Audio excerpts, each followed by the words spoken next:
Hola oyentes de Radio Sefarad, una semana más que empieza y una semana más que seguimos hablando de esta guerra a espada de hierro de Israel contra Hamas y también contra la yihad islámica en la Franja de Gaza, pero también de alguna manera no declarada contra Hezbollah en el Líbano, contra las fuerzas proiraníes en Siria, contra los hutíes en Yemen y detrás de todos ellos contra el único enemigo que está detrás de todo eso, que es Irán. Y que incluso para complicar más la cosa, el peor enemigo de Irán no es Israel, sino que es el resto del mundo árabe que no es chiita, los suníes. Pero este mundo se ha vuelto muy complicado y para atacar a tu enemigo tienes que unirte a tu enemigo para atacar a un amigo. Esto es más o menos lo que está pasando, ¿no, Pascal? O algo así. Hola Jorge, sí, sí, has nombrado muchos frentes y mientras hablabas estaba consultando mis fichas. ¿Te acuerdas que cada ficha es un frente? Y tengo un montón de fichas todavía delante de mí, se añaden a unas a las otras y hoy estamos en el día 150 de esta guerra que empezó el 7 de octubre, a punto de cumplir 5 meses, esta semana, el 7 de marzo. Así que sí, está la situación como sin muchos cambios, la verdad, sino para peor.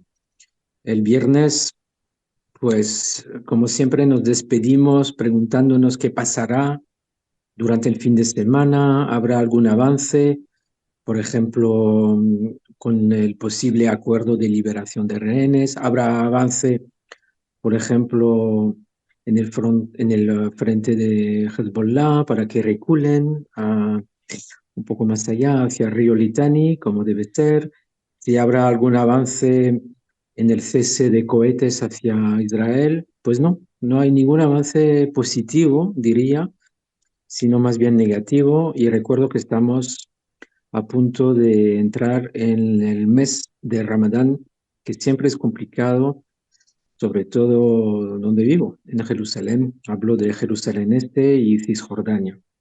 Pero si quieres, Ujú. como he Eh, empezado. Simplemente una cosita, un apunte. Mes de Ramadán es siempre complicado porque hay mucha gente que todavía piensa que este conflicto es por tierras, pero para los árabes, para los palestinos, este es un conflicto religioso.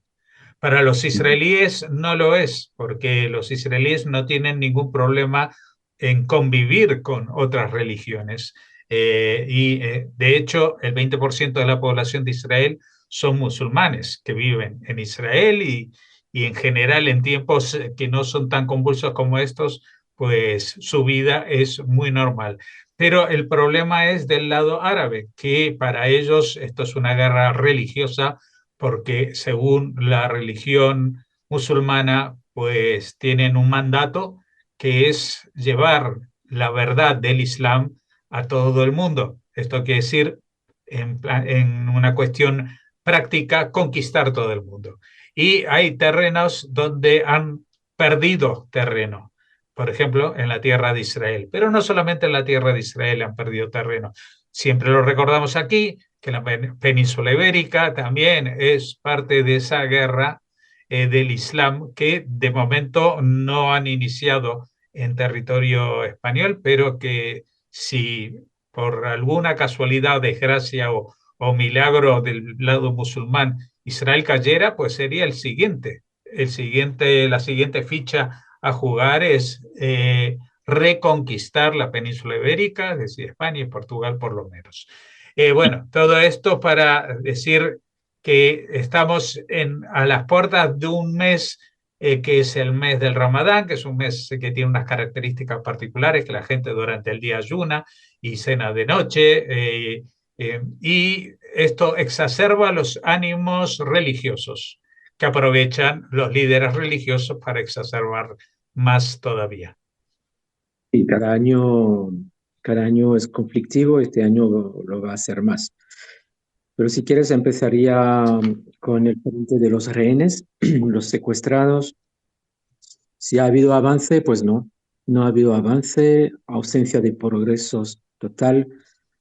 Una de las grandes razones es que una de las exigencias básicas de Israel, que es que jamás entregue una lista de los rehenes vivos todavía para luego saber cuántos días de tregua se necesitará, porque se supone que por cada rehén liberado jamás tendría varios días de tregua, también para saber qué conseguirían a cambio a nivel de presos palestinos en las cárceles israelíes. Así que esta lista es básica y ha sido acordada en el acuerdo cuadro en París con Estados Unidos, con Egipto, con Qatar, pero jamás se niega y uno de sus argumentos es que no tienen lista, no saben cuántos están vivos, no saben dónde están. Culpan a Israel porque pueden haber sido masacrados en un bombardeo, porque pueden haber muerto de hambre por el embargo de Israel.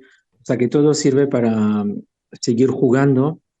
Jamás todavía, gracias a los rehenes, puede seguir jugando esta pieza, esta tecla, está dando a una de las teclas que permite pues salir con las suyas. Y muchas voces aquí en Israel estiman, evalúan que Sinwar realmente no quiere tregua y que al contrario, como en el ADN de Hamas está crear el caos, conseguir el caos para esta guerra santa, porque se trata de esto, como tú mencionaste, hablando de Ramadán. En esta guerra santa, pues más vale que haya más escalada, que sería lo que él busca, una escalada sobre todo en Jerusalén Este, en Cisjordania, aún más en el Hezbollah, que igual siente también algún fervor más importante durante el Ramadán. Tal vez también los árabes musulmanes de Israel. O sea, los objetivos que intentó conseguir a través del 7 de octubre y que no lo consiguió, pero todavía tiene esperanzas puestas en el Ramadán. Otras voces dicen que puede que realmente la cifra de muertos sea mucho más elevada que la que maneja Israel. Hablamos todavía de 32 en un total de 134 y puede que sea más y que entonces esto iría en desventaja de Hamas. Sería otro argumento. Pero yo apuesto más por la idea, la voluntad de crear confusión, caos y más violencia durante el mes de Ramadán. Bueno, Bueno, desde luego que crean esa confusión, sí que la crean y la dominan muy bien y aparte saben arrastrar muy bien a la opinión pública mundial, como hemos visto en estos 5 meses, en que pues los noticieros que nunca dan por válidas informaciones de grupos terroristas en cualquier lugar del mundo, las de Hamas, como se dice en España, van a misa. Es decir, los números que da Hamas, la información que da Hamas es la que se publica. Y después, en algunos medios dicen, como segunda parte, Israel contesta o según Israel, como diciendo, bueno, y ahora por cuestiones de equilibrio, vamos a hablar de esta gente que seguramente lo que dicen no es verdad. Pero como que la verdad está del lado de Hamas o de lo que dice Hamas. sí, efectivamente. Entonces, pues como no hay ningún avance en este frente, pues no queda más que seguir intensificando la batalla, la guerra en Gaza. Es lo que ha habido este fin de semana. El sábado hubo ataques aéreos muy intensivos de repente por parte del ejército israelí contra unos bastiones de Hamas en el oeste de Can Yunes, también en el centro de Gaza, el barrio de Deir al-Balah. Y bueno, según informó Tzahal, hubo 50 objetivos en Can Yunes, 50 objetivos atacados en 6 minutos. Todo eso y se hizo para preparar el terreno para luego ataques um, intensivos, ataques terrestres intensivos contra objetivos ya localizados, una suerte de ataque sorpresa que permitió, según los últimos informes, arrestar a más de mil terroristas de Hamas en una operación relámpago. O sea, 1.000 terroristas que estaban todavía en la zona, digamos, centro y el sur en la parte de Han Yunis. Todo esto sin entrar en Rafah. Todo eso sin entrar en Rafah. En Rafah hubo un ataque selectivo el sábado también, un ataque quirúrgico contra varios miembros de la Yihad Islámica que se saldó con varios muertos de este grupo, pero todavía no hay ninguna incursión terrestre en Rafah, aunque todo parece indicar que llegará en algún momento, pero están listos, pero todavía no ha pasado. Claro, pero me imagino Sí, que eso también dependerá si hay un desalojo de la mayoría de los civiles que están ahí, porque hay una cantidad enorme de civiles que se han agolpado justamente en Rafah, ¿no? Y sí, ahora sí. habría que abrirles un pasillo para que se desplacen a otras zonas. Pero claro, Sí. en ese desplazamiento pueden colarse también los combatientes, llamémoslo así, de los grupos terroristas. Ujú. Sí, de hecho, antes del ataque relámpago o sorpresa en el oeste de Cañunes, pues hubo también avisos a la población y como mucha precaución para que se retiren de la zona de combate. Y esto es lo que quiere hacer también en Rafa, pero Rafa es como muchas veces cañones a nivel de población civil, ¿no? Porque de hecho, muchos civiles ya están en Rafah, es como el último refugio después de haber sido evacuados desde otros sitios. Entonces, la idea es que se evacúen hacia otras zonas de la franja que estén seguras, y es lo que se está llevando o lo que se está preparando y lo que debería ocurrir a menos de que de repente hayamos o logremos un acuerdo de liberación de rehenes, pero no está tomando el camino de momento. También hubo varias sirenas, también jamás puede seguir jugando con esta tecla o ir todavía lanzando, disparando cohetes de vez en cuando. Hubo sirenas cerca de Beersheba el sábado, que fue respondido muy rápidamente por Tzal, que saben cuando se dispara, saben de dónde viene, lo tienen localizado. Ah, hay ataques aéreos hacia el lugar de lanzamiento y ahí consiguieron matar a los responsables, aparentemente también de la yihad islámica, que se encargaron de estos disparos. También hubo hoy hacia Sderot, y menciono Sderot porque que desde el domingo, desde ayer, vuelve la mayoría de los alumnos a las escuelas en Sderot. Y un poco para darles la bienvenida, pues jamás hoy disparó un cohete que aparentemente cayó en campo abierto, pero esto hizo que se dispararan las alarmas en la ciudad. Sderot es una pequeña ciudad o mediana ciudad de 30.000 habitantes que ha sido muy golpeada desde el 7 de octubre, muchos también desplazados y que poco a poco vuelven a su casa y de hecho abrieron las escuelas con muchas medidas de protección. Hay soldados en cada escuela, en la entrada, muchos policías, pero bueno, de alguna forma Israel intenta recuperar la normalidad, una normalidad que todavía no consigue en el frente norte, recibiendo día sí, día también cohetes misiles por parte de Hezbollah. Ha sido la constante también el fin de semana. Ya no hablo de rifirafe, sino de escalada pura y verdadera. Más miembros de Hezbollah matados a lo largo del fin de semana. Hablamos de 5 el viernes, 3 el sábado, aunque no precisamente de Hezbollah, sino de otra milicia, una milicia iraní que se llama División Imam Hussein, que colabora con Hezbollah, por supuesto. Todos están colaborando contra Israel. Y esto, pues, los 3 miembros de esta milicia fueron alcanzados por un dron mientras conducían un coche en el sur del Líbano. Más misiles el domingo, más respuesta de tal. Hoy también, y desgraciadamente, se saldó con un trabajador tailandés muerto cerca del Moshav de Margaliot. Entonces, tú me preguntarás, ¿cómo es posible que haya trabajadores también en los campos de los kibbutzim, de los moshavim en el norte? Pues también en este afán de recuperar la estabilidad, recuperar la vida normal, y también la economía, pues muchos todavía se ven abocados, abocados, sí, perdón, a retomar el trabajo del que dependen también muchos trabajadores israelíes y extranjeros. Y en este caso, un misil cayó en un campo donde trabajaban trabajadores tailandeses y uno de ellos murió y varios fueron heridos, dos de gravedad. Y es una desgracia porque no tendrían que estar ahí trabajando porque la zona no está para nada segura. Se puede tomar todas las medidas de precaución, puede haber miklatim, o sea, Refugios.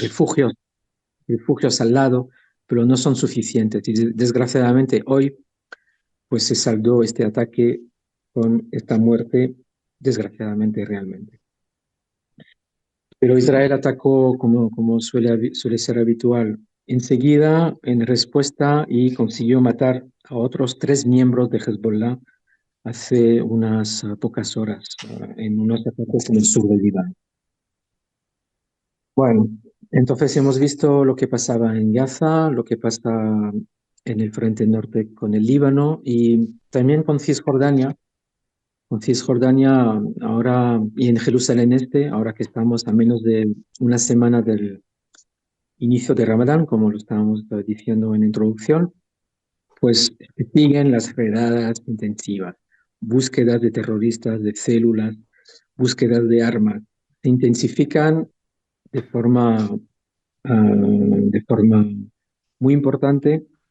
Y te digo que el sábado hubo un ataque por acuchillamiento contra un israelí que resultó herido. Pero ¿dónde ocurrió esto? Ocurrió en el área A.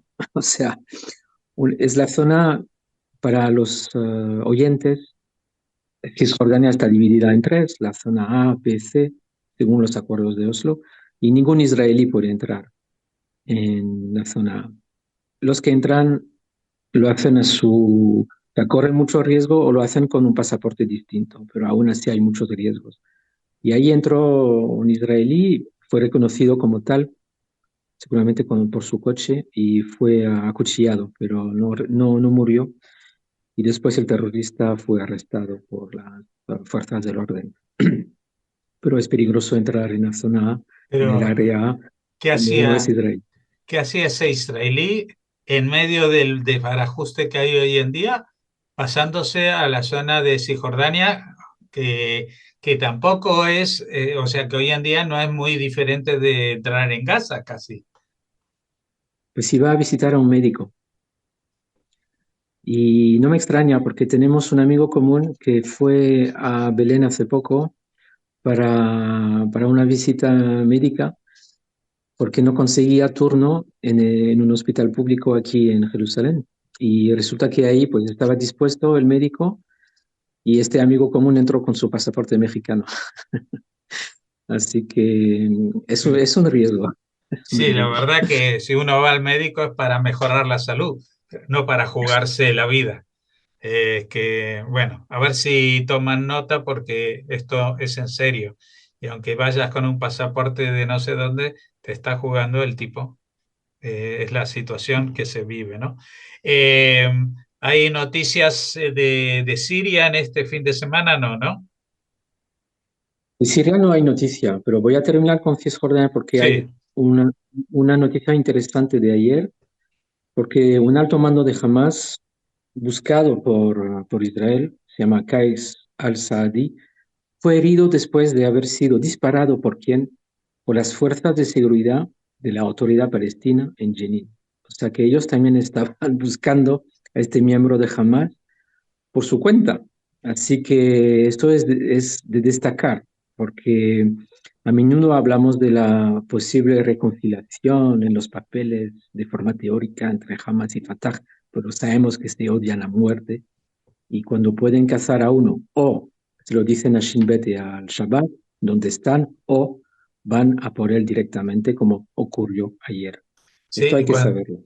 y cuando Pascal ha dicho se odian a muerte, no es una metáfora, es literal. Es decir, si lo encuentran, es muy probable que lo maten. No, no van a tener miramientos por ser un palestino o un vecino o incluso algún pariente, porque dentro de dentro de, digamos, de la comunidad palestina también está el tema de los parentescos, los clanes, etcétera, etcétera. O sea que si no es de la propia familia, pues posiblemente van a apretar el gatillo y si no, pues habrá una detención con más miramientos. Ujú. Bueno, esto es lo que pasó en las zonas más cercanas a Israel, más al sur. Como siempre, los hutíes dan mucho que hablar. Hablamos del Mar Rojo y bueno, hubo varios ataques de la Alianza de Estados Unidos contra misiles a punto de dispararse durante el fin de semana, o sea, en territorio yemenita. Se ha sabido también que al final se ha hundido del todo el Rubiman, que es el gran buque que fue alcanzado por un misil de los hutíes el 18 de febrero y está ahora ya yaciendo en el fondo del mar con problemas, con peligro también de contaminación de la zona por los fertilizantes que transportaba. Sí, Para esto, añadir más problemas, una cosa. mi comentario es que esto le preocupa mucho más a Occidente que a la gente, a los hutíes que viven del mar, que están ahí. Pero bueno, ellos mismos, no, este barco no suponía ninguna amenaza para ellos, no iba a bombardear a las milicias ni nada parecido, y lo hunden, lo contaminan todo, y ahora pues nada, a pedir comida a través de las ONGs. Esto es Ujú, lo que el mundo está presenciando. Es decir, aquí se utiliza a veces la metáfora de que uno se dispara en el pie como un símil de que está haciendo algo en contra de sí mismo. Pero en el tema del odio a Israel y los ejércitos implementados por Irán, esto no es una metáfora. Se disparan en el pie para demostrar de que ellos están heridos y echarle la culpa a alguien. Así que claro, bueno, este es el proceder, como vemos, no solamente contra Israel, sino en este caso contra la coalición internacional. Porque, a ver, eh, este, este barco se hunde, los dueños van a cobrar un seguro, seguramente, pero los peor parados de todo esto van a ser los propios yemenitas que tienen que salir a faenar al mar para comer. Pues nada, ujú, no, aquí se puede decir, esto no hay quien lo entienda. Sí, hay una manera de entenderlo, pero que no le gusta a nadie. Que el pensamiento occidental está totalmente equivocado cuando se aplica de forma automática a todas las poblaciones del mundo. Hay poblaciones que actúan de forma suicida y esa es la mejor manera que tienen de combatir a Occidente porque ujú, se aparecen ellos como con estos números de muertos que se vanagloria jamás, que sigue mostrando, tratando de incrementar los muertos propios para ponerlos sobre la mesa y en esa mesa lograr no una negociación para una convivencia, sino poner a Occidente contra la pared y decir nos rendimos. Todo Occidente, todo el mundo no musulmán tiene que rendirse y esta es la única salida real que tiene el conflicto de Hamas, el conflicto de Medio Oriente que se está viviendo y posiblemente un conflicto que no va a caber solamente dentro de los límites de Medio Oriente. Una vez que se supere esto, volverán a haber atentados en Europa. Lo digo desde ya. Esto ahora no han parado los atentados porque hayan derrotado a Daesh, sino porque están esperando y mirando a ver si jamás los libera a ellos. Y en cuanto jamás les diga es la hora de actuar, pues estos van a empezar a salir a la calle con los cuchillos, con las hachas, a atropellar gente y a hacer lo único que saben hacer, que es sembrar el terror por eso se llama terrorismo. Sí, sí, de hecho, hablando de Occidente, yo creo que los adoradores de Hamas, que son también los máximos odiadores de Israel, no saben hasta qué punto les odian la propia gente de Hamas. No lo saben, pero les da totalmente igual los que les adoran a ellos en este mismo instante. Pero bueno, es difícil predicar esto porque nadie lo puede entender. No, Hay no, que vivirlo. Sí, yo solo también, puedo apelar a la metáfora de que las personas que estaban más cercanas a transigir y a darles a los palestinos de la Franja de Gaza muchas más oportunidades para salir de la situación en que estaban, incluso oponiéndose al gobierno y oponiéndose a la mayoría de la población israelí, son los que han sido víctimas directos de estas atrocidades, que están secuestrados, son la gente de los kibutzim, los moshavim y las ciudades que están alrededor de la Franja de Gaza. Esos eran los que estaban tratando de poner la otra mejilla y ver en qué medida se podía negociar y si se le daban las condiciones, si se cambiaban las condiciones, esto podía tener algún tipo de salida. Y es contra ellos, contra los que han actuado de forma más cruel. exacto. Desgraciadamente, otra vez, es otra incongruencia, otra disonancia para el pensamiento occidental. Pero el problema no es a veces la realidad, sino es cómo la leemos. Y estamos equivocados al leer la realidad de los demás desde el punto de vista de cómo vemos la realidad nuestra nosotros en Occidente. No es Ujú. exactamente lo mismo, no es ni siquiera aproximadamente lo mismo.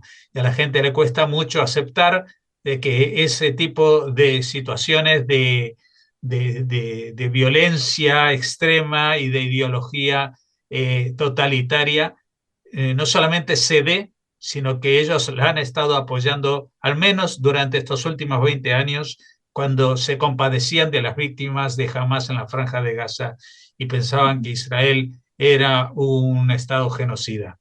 Pues Ujú. yo invito a que se replanteen y miren cuál es la situación actual. Bien, el último apunte todavía desde el Mar Rojo. La semana pasada, ¿te acuerdas? Hablamos de una operación de un buque alemán, un buque de guerra alemán, una fragata que consiguió derribar a dos drones. Pues Uh -huh. también el fin de semana hubo intervención, esta vez de un buque de guerra italiano, Duilio, que consiguió derribar un dron hostil que se dirigía hacia él, o sea, muy hostil. O sea que los hutíes también se atacan a Italia de esta forma, así que consiguieron derribarlo en legítima defensa, como suele ser la apelación. Forma parte este buque de la coalición europea que a su manera no entra de forma proactiva como Estados Unidos, es decir, que se limitan a proteger el tráfico marítimo internacional, pero desde dentro del mar, sin Sí, atacar en territorio yemenita. bueno, es como quien dice esa expresión cristiana de poner la otra mejilla, ¿no? Le están atacando, bueno, derribo al dron que me está atacando, pero no me voy a meter más en el tema. Te están atacando a Italia, están atacando al ejército de Italia que está ahí sin hacer ninguna acción agresiva, ofensiva contra los hutíes, contra el Yemen y contra nadie. Solamente están ahí para ver si pueden controlar el tráfico marítimo. Nada. Aquí no hay explicación posible para que Europa siga en esta posición pasiva.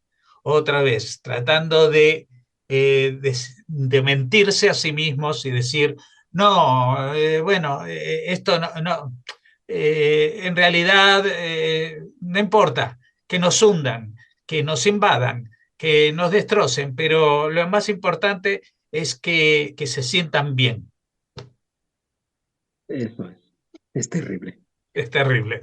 Pues nada, ya llevamos 5 meses y voy a decir algo que es una brutalidad, pero es así. Algún día, en el futuro, pues Europa van a tener que hacer una estatua muy grande a Israel porque les está salvando el culo. Sin Amén. metáforas. sin metáforas. Israel es el que está salvando la seguridad de Europa en este momento. Y si no lo quieren ver, pues nada, desgraciadamente la comprobación de esto puede ser muy dolorosa. Y puede ser demasiado tarde, esperemos que no. Sí, esperemos. Pues muchas gracias. A nosotros sí que se nos ha hecho tarde en esta grabación, así que Pascal, pues vamos a retomarla mañana. Hasta entonces. Mañana más.